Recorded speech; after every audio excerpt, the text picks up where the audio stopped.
Bad investment moves are not isolated to one decade of our lives. Often we keep making money mistakes that change as our relationship to money changes. Joining us now to help us identify the biggest mistakes we make decade by decade is WSJ reporter Charlie Wells in London. Hi, Charlie. Welcome. So great to see you.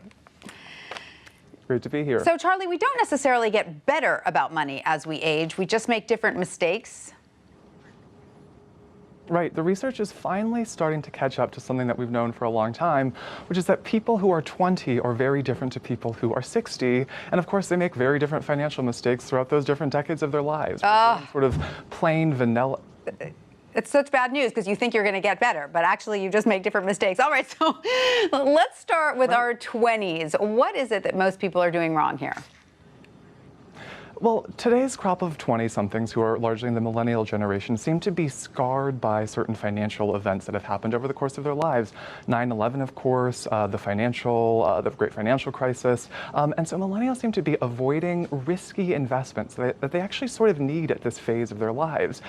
People in their 20s can sort of afford to take on greater risk to potentially get greater returns. But one study actually found that a number of millennials are actually taking on retirement portfolios that look a lot more appropriate for people who are nearing retirement as opposed to being in their 20s. So they're a little scared of the stock market. Yeah, that's right. Interesting. All right. So now what about the 30s? This is when a lot of people are hit all at once with marriage and kids, a little 1-2 punch as people do all this stuff later. Right, Charlie? Right. Life really starts to get in the way and people forget to make the appropriate financial adjustments. They may actually be making more money than they were in the past. There's another issue in the 30s which is called lifestyle creep. So people actually want to lead the lifestyles that their parents led when they left home, but they forget that it took their parents a really long time to get to that point. So people in their 30s spend a little bit too much, maybe don't save enough, and could potentially end up with a lot of debt. I think it's interesting that you point out they spend too much on housing, right? Yeah, there's this idea that real estate is sort of, a safe investment, but you can actually spend too much on too much house. That happens here in New York all the time, not even house, but apartment. All right, so now moving on to the 40s. You would think by now people would be able to say, okay, I've got this, but for many, what mistake are they facing? Well, they end up putting themselves in sort of a sandwich position. So there's new research that shows that people actually are contributing a lot of time and money by giving it to their children and also their aging parents. And this is a demographic issue because, of course, people are sort of having children later, so they might have young kids in the home, or they might have even adult children who are still at home. Yet at the same time, their parents are getting older and need more care and, of course, more financial assistance.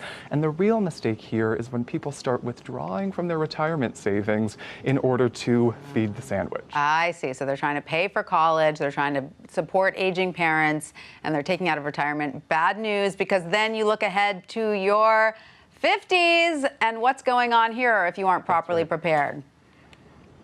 The nightmare scenario, I think one that's probably the scariest, is reaching your 50s, waking up and feeling like you don't have enough money to last through retirement. And of course, again, another demographic thing, we're living a lot longer. Retirement is much longer than it was in the past. And some people in their 50s feel like maybe they need to catch up. They take on risky investments to get high returns.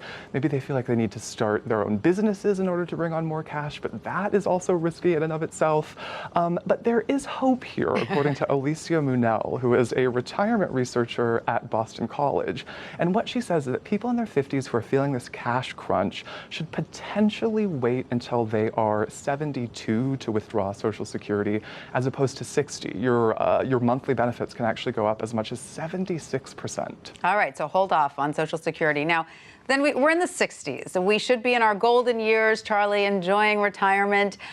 And this is where it gets really scary because you say some studies show that a person's peak financial decision-making years are around 53 and go downhill from there? Right.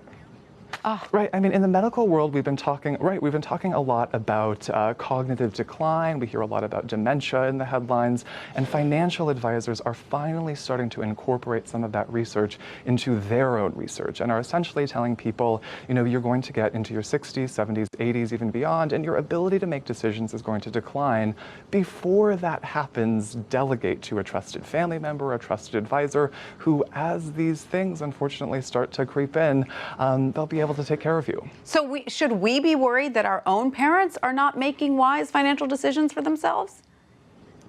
What a number of financial experts I talked to said was essentially have this difficult conversation with your parents as early as you can. Keep it sort of a business conversation. Try not to let emotions enter the fray, and make sure you've got things written down. All very sobering thoughts. Thank you for that, Charlie Wells.